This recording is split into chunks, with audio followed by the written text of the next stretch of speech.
Ruto should not bring back the ministers that he fired. But then we claim that the IBC commissioners that were fired should be brought back.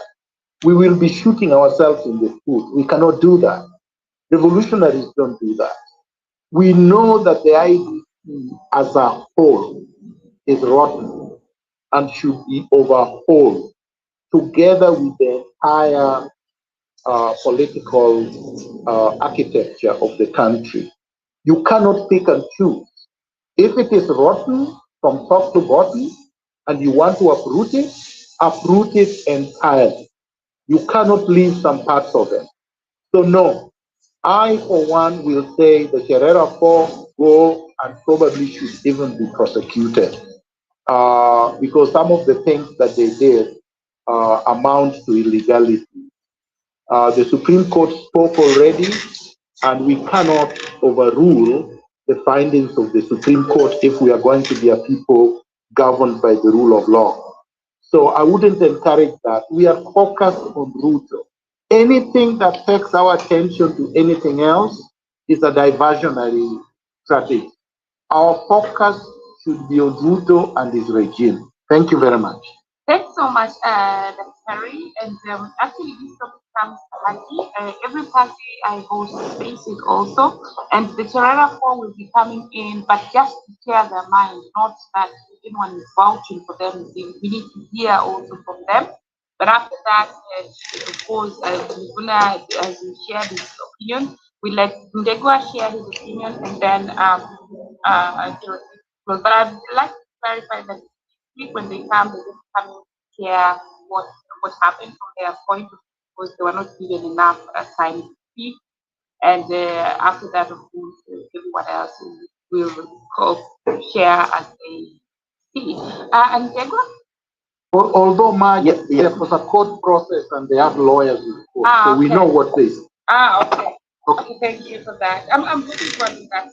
Guys, come and I'll just moderate the questions that you guys have a lot of info on that. Ndegwa, please, and then Jeremy.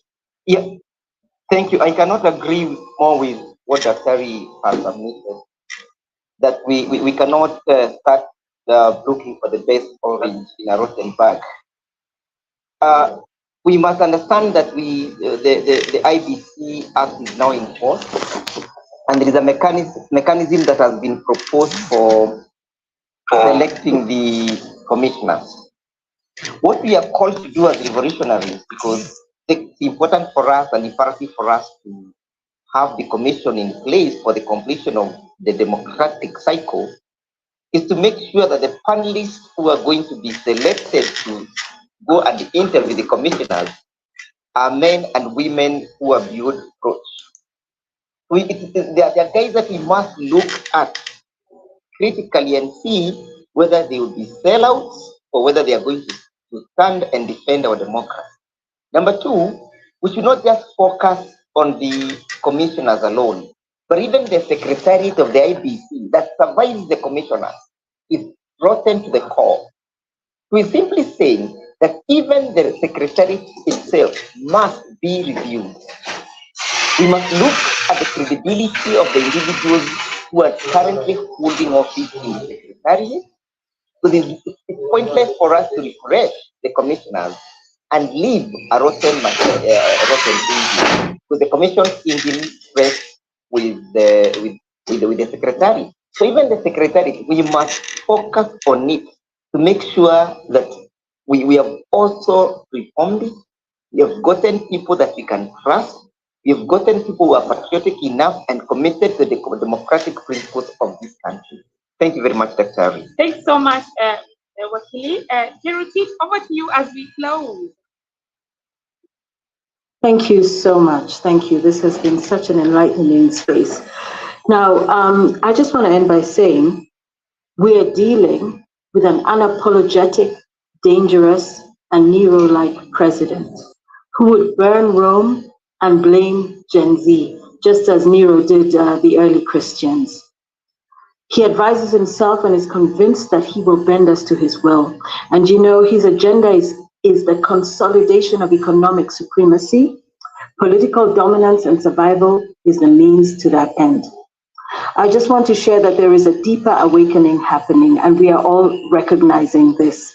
Let us build on this irreverence, this deplatforming of sacrosanct figures, and let us do it with utter fearlessness. I take note of some of the phenomenal spaces, including one that is, and by the way, you should all follow it as well, that is forensically tracking the incredible depths of corruption and structured poverty in the extractive areas of mining and conservation. This is beautiful to watch. This is absolutely Gen Z led and amplifies the voices of so many, including Dr. Mordecai Ogada, Professor Wandia Njoya, and the errant natives at large. You know, revolution is no longer needing to take decades. Yeah, it will take longer than 1 month, but it is coming, and it is coming fast and hard at us. Let us all meet on Tuesday. I certainly will be there. Will you? And we keep saying, Ruto must go. So with that, I say, Viva and Aruta continua. Thank you so much. I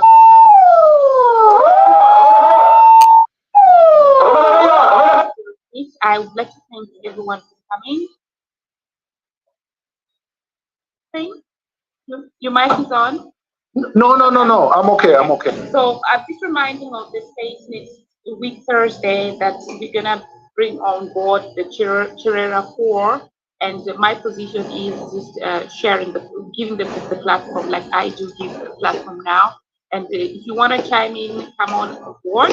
And so, Hillary, kindly close. Or please just mute the Hillary and then close. It's been sent to raise hand. I think much has been said, and I agree with most people that have come before us. Mine is just to remind people that there is no section of Ruto that is good. He is not willing at all to meet Kenyans halfway in whichever way that he wants.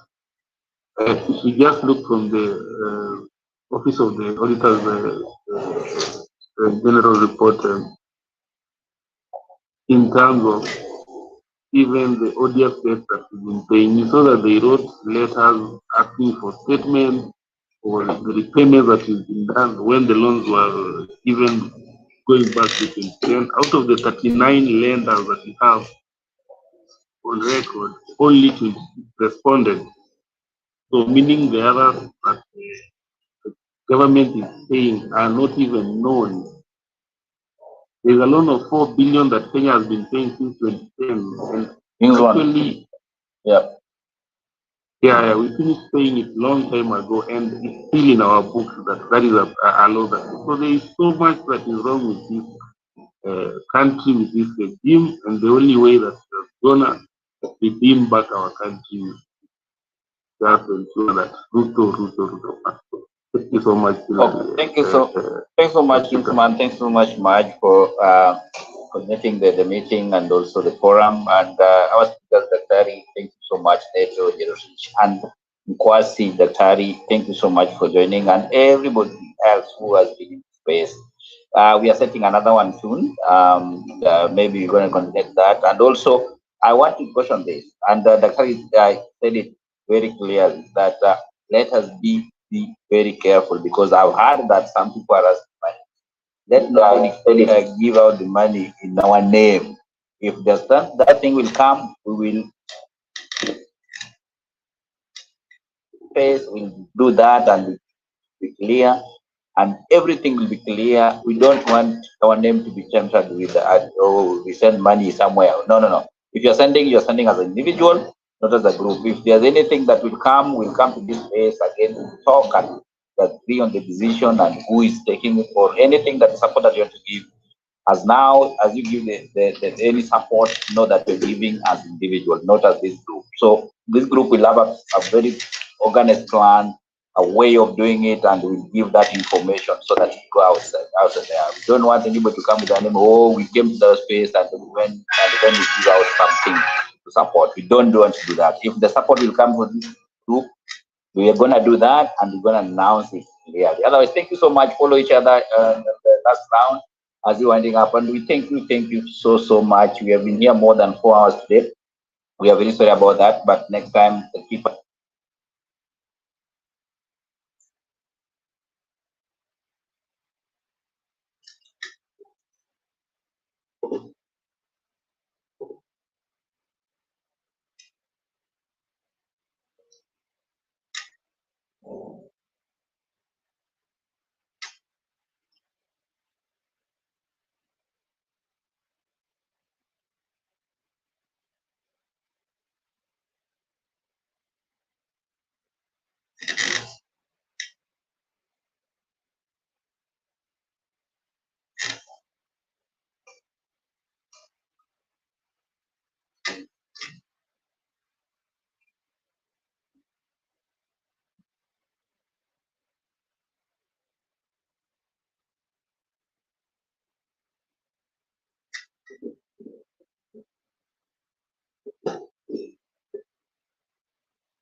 going to need help. Now, it's for all of us.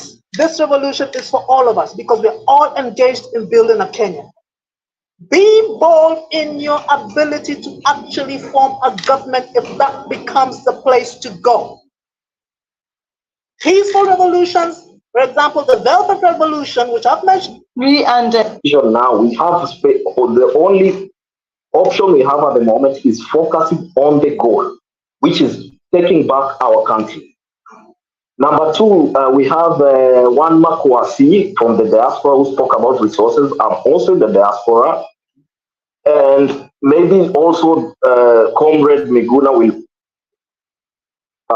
speaker.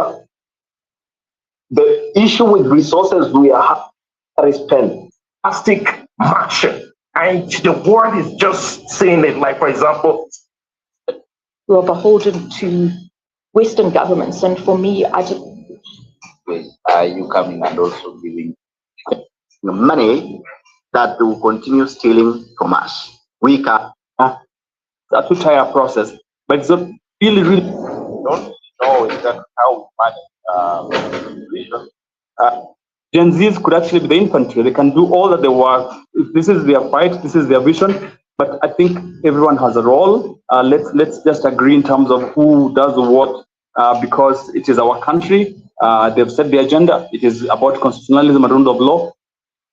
Everyone else needs to find out what they can do in their little space, in their little way. And lastly, is just something that Ndolo said with regard to professional institutions and engineers. I really think that the reason why people prefer professional institutions is because of the two-tier process with which they are able to check the members of their bodies. For example, the LSK or the Engineering Society is able to check their membership in a professional manner. So it provides a two-tier process. But it's not necessarily that the fact that the professionals run better government or are better at governance. It's just